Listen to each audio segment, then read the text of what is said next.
बिस्मिल्लाहिर्रहमानिर्रहीम। अस्सलाम वालेकुम व्यूअर्स, तो कैसे हैं आप सब? उम्मीद करती हूँ आप सब खैरियत से होंगे। आज आपके लिए जो रेसिपी लेके आई हूँ वो है तो बहुत आम सी रेसिपी शामी कबाब की, लेकिन आज बनाना बताऊँगी मेरे स्टाइल से बहुत ही इजी वे में रेशे वाले शामी कबाब, जो अंदर से बहुत ही सॉफ्ट होंगे और बहुत बाहर से बहुत क्रिस्पी। तो इससे पहले कि हम रेसिपी की तरफ जाएं, अगर आपने मेरे चैनल को अभी तक सब्सक्राइब नहीं किया तो जल्दी से जाएं, मेरे चैनल को सब्सक्राइब करें, नोटिफिकेशन बेल को भी ऑन कर दें ताकि इसी तरह की अच्छी अच्छी वीडियोस आपको मिलती रहें। तो आइए झटपट से इस मज़ेदार रेसिपी को बनाना स्टार्ट करते हैं। रेशे वाले शामी कबाब बनाने के लिए मेरे पास 1 किलो बीफ का गोश्त है, जिसकी बोटियाँ मैंने बड़े साइज़ की रखी हैं ताकि इसे बाद में निकाल कर रेशा करने में आसानी हो। तो इसके अलावा मेरे पास आधा किलो चने की दाल है जो मैंने 1 घंटे भिगो के रखी थी, ये भी मैंने इसमें शामिल कर दिए। 4 से 5 जवे लहसुन के मेरे पास, एक बड़ा टुकड़ा अदरक का है जो मैंने कद्दूकश कर लिया था, तो गलने में आसानी होती है इसलिए मैंने कद्दूकश कर लिया था इसे। 1.5 खाने का चम्मच मेरे पास पिसा हुआ गरम मसाला है, हमारा होममेड गरम मसाला है। और 4 से 5 अदद मेरे पास साबुत लाल मिर्चें, 1 खाने का चम्मच कुटी हुई लाल मिर्चें मेरे पास, एक बड़े साइज़ का प्याज है जिसे मैंने कट कर लिया था मोटा मोटा है। 3 से 4 गिलास हम पानी ऐड करेंगे इसमें। अब हम इसे चढ़ाएंगे चूल्हे पर, और चूल्हे पर हम इसे कुकर को बंद करके चलाएंगे तकरीबन आधे घंटे के लिए, ताकि गोश्त और दाल अच्छे से गल जाए। और फिर हम इसकी बोटियों को अलग कर लेंगे और दाल को अलग करके पीस लेंगे।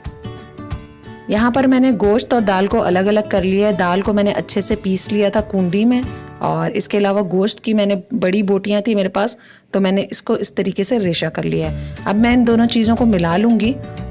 मैंने गोश्त की बोटियों को इसलिए अलग रखा है ताकि हर एक बोटी को मैं अच्छे से रेशा कर सकूँ।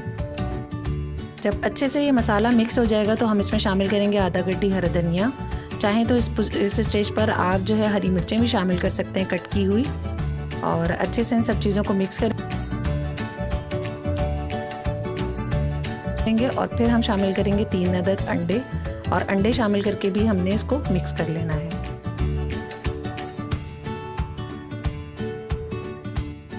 कबाब का मसाला बनके तैयार है। अब हम सिर्फ 1 घंटे के लिए इसे फ्रिज में रखेंगे ताकि ये अच्छे से सेट हो जाए, और फिर हम इसकी टिक्कियाँ बनाएंगे।